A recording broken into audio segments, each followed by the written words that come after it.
Yo, what's up everyone? Welcome to another video. This time we're going to talk about Lars Dynamic Entry 2 setups on Knockdown. Because if you notice from my gameplay, you notice I use a lot of this move, right? Not just in neutral, but on Knockdown. You might be wondering why. Like, why do I specifically go for that move on Knockdown? Even though I mix it up with, like, Den 3 and other stuff. The reason why I go for Den 2 a lot, specifically on Knockdown, is I think it's one of his most useful and powerful moves. People joke that, like, you know, he's not a real Mishima because he doesn't have an electric, which is true because he's not a real Mishima, but there are legitimately setups that you can do with Dynamic Entry 2, which more or less makes it his electric, because for context, let's start from the top. What is Dynamic Entry 2? So Dynamic Entry 2, which is forward 3-2, is Lars's, I've set the CPU gen to respond with certain actions. It's Lars's safe counter hit mid attack. Right, so first let me turn off, I'll just make him block.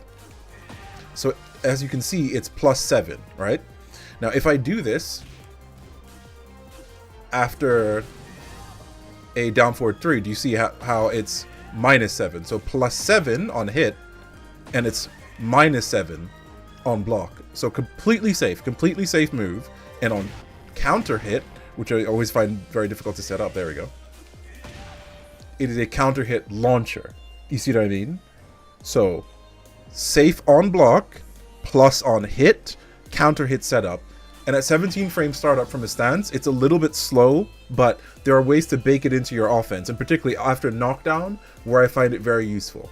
Now, first things first, let me show you a combo you can actually do from Dynamic Entry 2. Right, so if it does hit, because you're probably wondering, well, what combo do I do? Of course, you can check out on my YouTube channel the optimal combos video, which I'll be honest with you, I'm considering updating. I'm considering making a brand new optimal combos video. But if you want to know what the best combos you can do, like, you can do something like this, which is counter hit. There you go.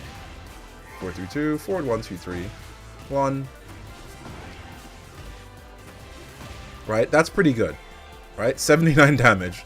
Now you might be wondering, that's a very uneven number. If you want something a little bit more even, man, getting counter hit. If you want something a little bit more even, you can end with this,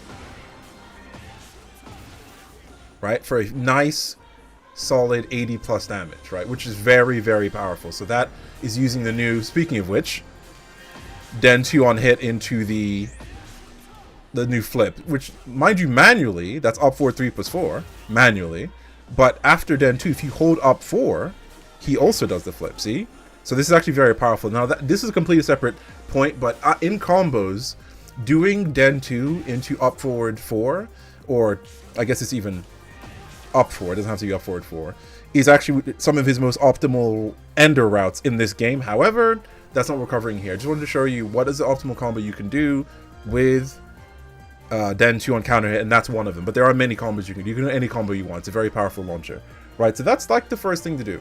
Now, what I want to explain is how to utilize it on Knockdown. So I should mention that, well, first things first, let me get ahead of myself. Let me put the punish options back on. So after I hit him with Den 2, CPU Jin's going to respond with something. A hop kick, jabs, whatever, right? Now I want to demonstrate that when I do this, when I hit him with Den 2, look what happens when I do back 4. Because I'm +7 and back 4 is 15, right? At +7, if he presses anything, he will get counter hit, you see. So that's why Den 2 is very good. You know? Right, or we can go for forward 1 plus 2.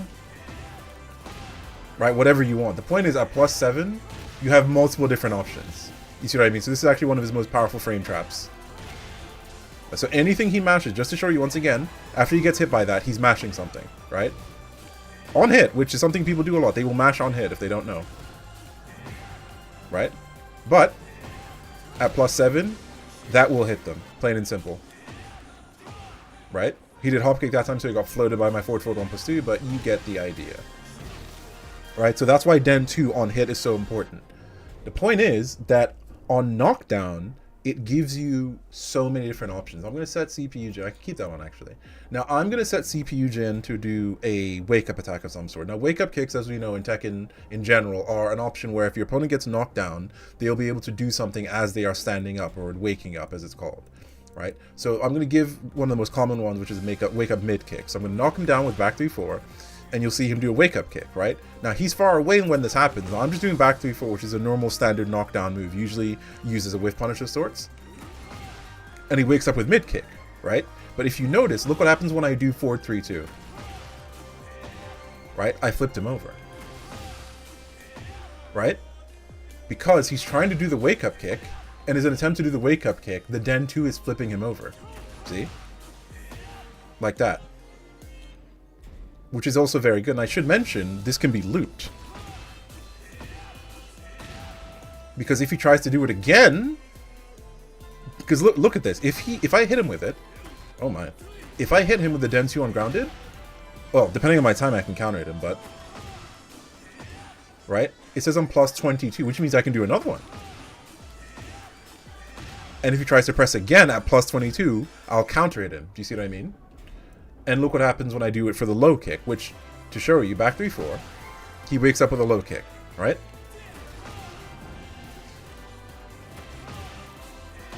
And if I do Den 2, he will get counter hit. And remember, I showed you the combo. So you can execute the combo right afterwards for big damage. And that's all for, and look how much health he lost just for waking up with an option foolishly. You see what I mean? Foolishly woke up with a button and ate a chunk of damage for it. Right? And this is why Dynamic Entry 2 on Knockdown is such a powerful option, because it covers so many different things. Recovery kick is the same thing. So once again, I'll do back 3-4. And he'll wake up with toe kick. You commonly see this at the wall, but every so often you might see this in neutral, because sometimes people knock down, they'll run up for a mix-up like that, and they'll get hit by toe kick. However, if you knock them down, see what I mean? It will counter-hit them out of it, because they are getting up with a button. And I think people often aren't used to seeing Oki setups like this, because Tekken doesn't have Oki that you typically see in 2D games and anime games. But as someone who plays with other games, that's the sort of mindset I considered when playing this game. Like, I often jokingly say that my playstyle is like anime-like, but it's almost true to a degree that, like, I look for these big damage setups and stuff on Wake Up, stuff that people aren't really used to. You know what I mean?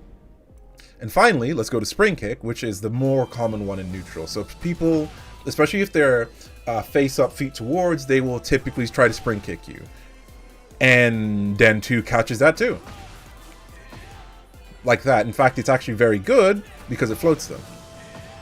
And you can convert into a combo. Any combo of your choice. You see what I mean? Right? Very good. Very, very good stuff. And that's why it's good. So I should mention, like, what happens if they stay down completely? This is actually the worst possible scenario for them.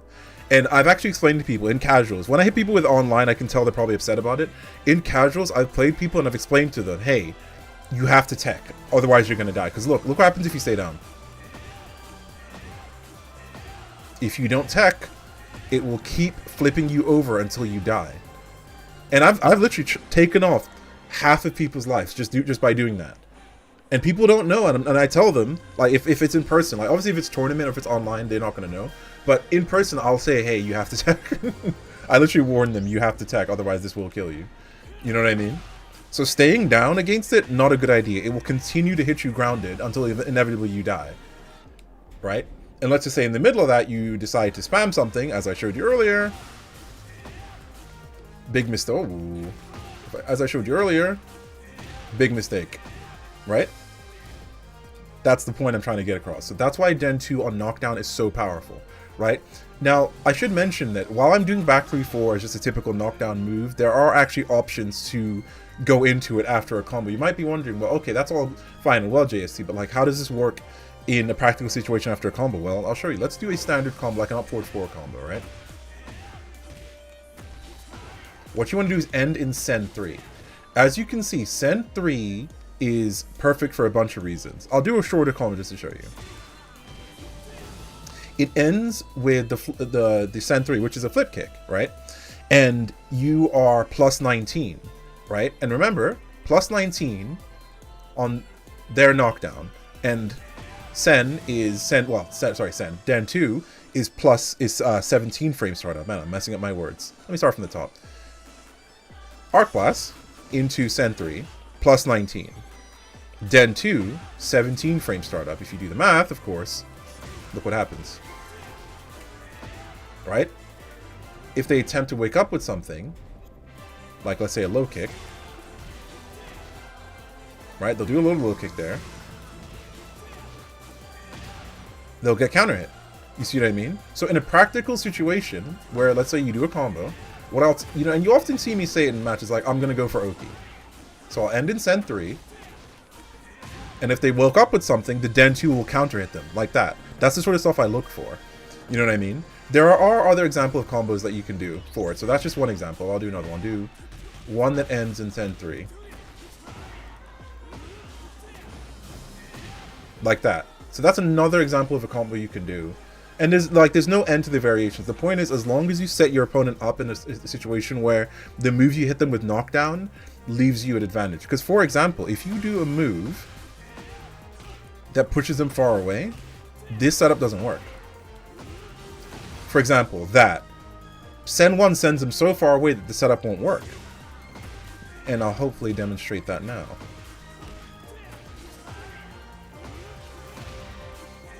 Like, do you see that? I sent them way too far away, and I didn't have the frame advantage to do that, so Jin hit me with the get-up kick. However, if I do a different ender for the combo, like for example Sen 3, this should work. Just like that, see? Because I ended with Sen 3, I had the frame advantage on their knockdown to hit them with the 4-3-2, the Den 2. You see what I mean? So, knowing the option to end the combo, that's why ending the combo with the same thing isn't always necessary. Like for example, you want to go for like either flat damage, which is Sen 1 or Sen 3 plus 4, or you want to go for something like a Sen 1 plus 2 or 3 for the Oki option. I can show you in the combo. So let's end the combo not with Sen 3 but Sen 1 plus 2, which I also quite like. Oh my, I like that.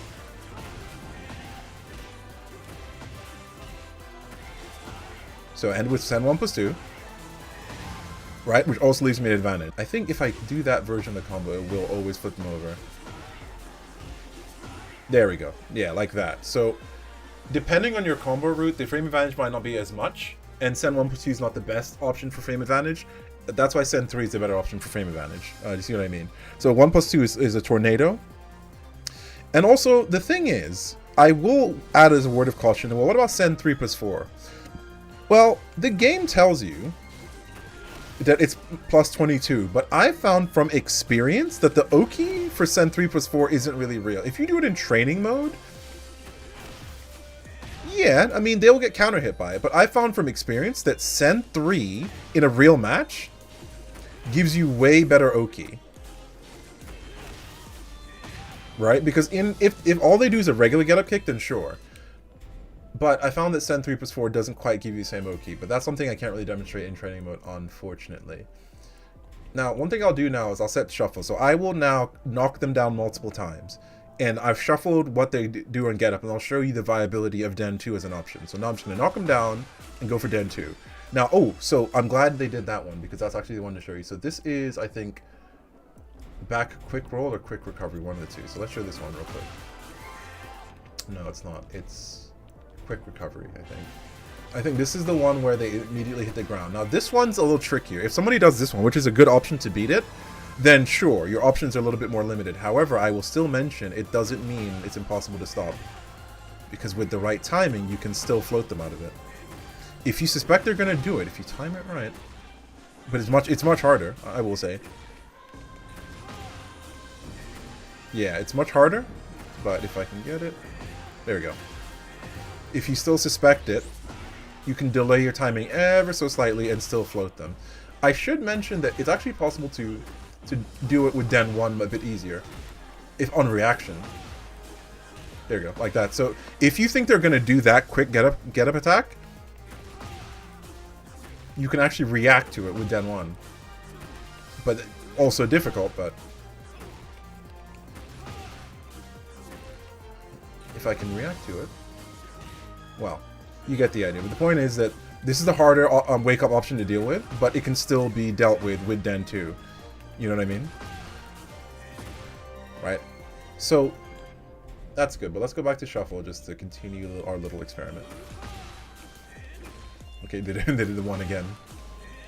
So that, if they do like that hold back, that's probably the best option to do. If you hold back immediately on wake up, that's one of the few things that will beat it.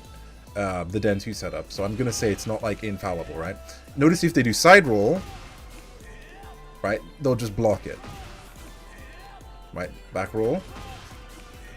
Stay down. So they're getting hit by it. They did that one again, it traded. But that's fine by me. So if they do a side roll, like a quick side roll, then you're fine, because they block it, you're -7. It's okay, your turn's over, sure, but that's totally fine. That isn't actually a bad thing at all. Right? Totally fine. So you get the idea. Now, the idea is that once you've, as well, I should mention, once you've conditioned them, let's say, to, oh, we should probably make them do stand up. Once you've conditioned them, or, well, assuming you can condition people, because I find that if you're playing online, you can't condition anything. But if you're playing offline, either in casuals or in tournament, it's a higher chance you'll be able to perform something like this. Because I should mention, I think, as a reminder, like, this is a fighting game, yes, and it's a competitive game, but this is a game that you can play for fun with friends in exhibitions and sets and casuals. So the stuff I teach isn't just about, like, how to win tournaments. Because, yeah, I guess you could play in a particular way specifically for tournament winning, but the stuff I try to explain is, like, how to just improve at the game and have fun and learn and understand the depths of a character like Lars. So that not everything here is like, oh, this will 100% work against tournament players. But the idea being that in a nuanced circumstance, these are options you can have. Like, you know what I mean? If your opponent's been conditioned that, okay, they recognize that I do this setup, right, and they'll just stand straight up. Let's say they know that, or let's say they're a very patient person that stands straight up. Well, now is when you can go for the low mix. See? Like that. Well, obviously, CPU Jim blocked it, which I'm not sure why they blocked. Is it because I did... Yeah, let's just say they wake up standing block. Right? So now, you can then program them, like, okay, every time you stood up, you blocked my Den 2. Well, guess what? Now, I can set up my lows. You see what I mean? So making them fear the counter hit of the low. Let's say you're playing a set, maybe it doesn't matter if it's first to 2, first to 3, first to 100, whatever, and they've gotten used to you doing the Den 2 and it's blowing them up. And let's say they realize, okay, maybe I should stop waking up with a button, right? Well, in which case, you can start programming them to be scared of the load. You see what I mean? Well, that is the essential of how Den 2 works on Knockdown. I mean, I hope that makes sense. It's a very simple thing, and I promise you, like, my man's back. Yeah, I am back, yeah. After a short break. I promise you, if you incorporate this into your game plan using Den 2 on Knockdown, it's so useful, like, genuinely. It's the sort of thing that you can convert, like, just to show you, like, a very good circumstance. Let's just say, let's show me, like, a very important sequence. Let's just do a big combo, right, into a Den 2 setup.